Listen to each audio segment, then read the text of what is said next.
here to discuss what we can expect in the former president's legal drama. Thank you for joining us again, Michael. We appreciate having you back here, sir.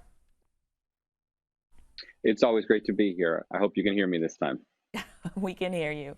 Now, although the former president was not convicted in his second impeachment trial, politically, what is he now up against? Well, the landscape has certainly become a lot more clear after the impeachment trial ended over the weekend. And I think it helps to illuminate why he was so desperate to hold on to power in the last few months of his time in Washington. You see the two criminal investigations that are occurring in Georgia. We have at least two criminal investigations that are known in New York City. A civil litigation in New York State by the Attorney General's office that may turn into a criminal matter down the road, as well as some unknown issues that may occur criminally in the Washington, D.C. area in respect to the January 6th speech that he gave to his supporters. And as you mentioned, we also have several civil cases that are proceeding against him that are currently active, had been sort of on hold, and were being interfered with, would be a gentle way to say, by his Justice Department when Bill Barr was there. Those will be moving full steam ahead.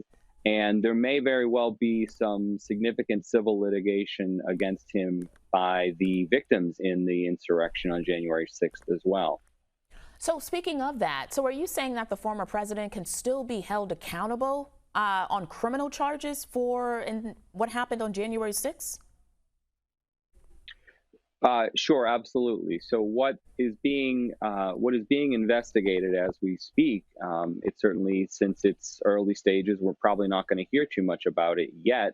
But you have two different jurisdictions in Washington, D.C. You have the U.S. Attorney's Office under Acting Attorney General, and you have the City of D.C. Prosecuting agency as well. Both of those offices have indicated that they are investigating criminally what occurred on January 6th to incite the riot that occurred.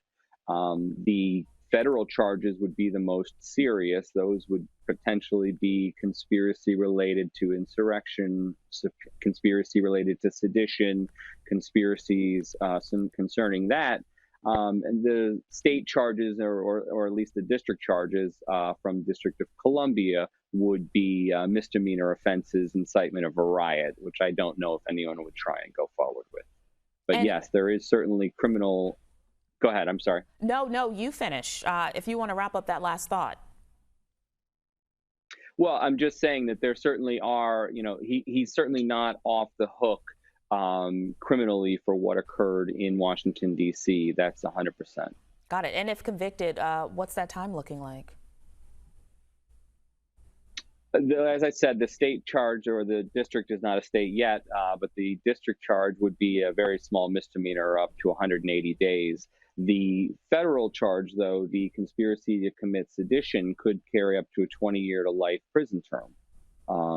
Those are extraordinarily serious charges. They're very complicated to try and work your way up the ladder to Mr. Trump, but there are, I think, a couple of individuals along the line between the Oath Keepers who were in the Capitol and Mr. Trump himself who may ultimately help investigators and prosecuting agencies fill in those holes for who knew what, who ordered what, and when.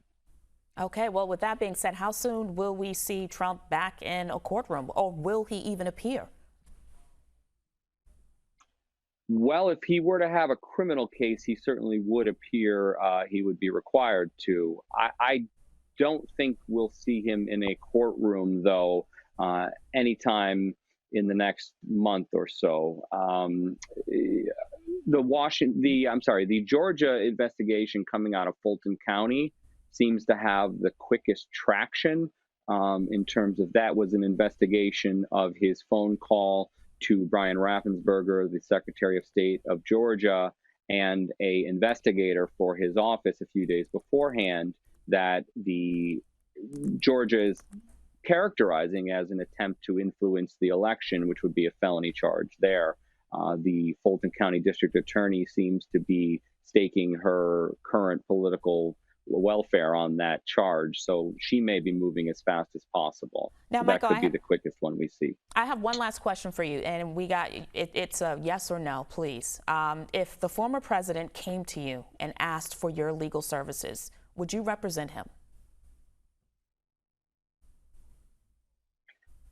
It certainly depends on where the case would be occurring. The answer was probably no, though. Got it.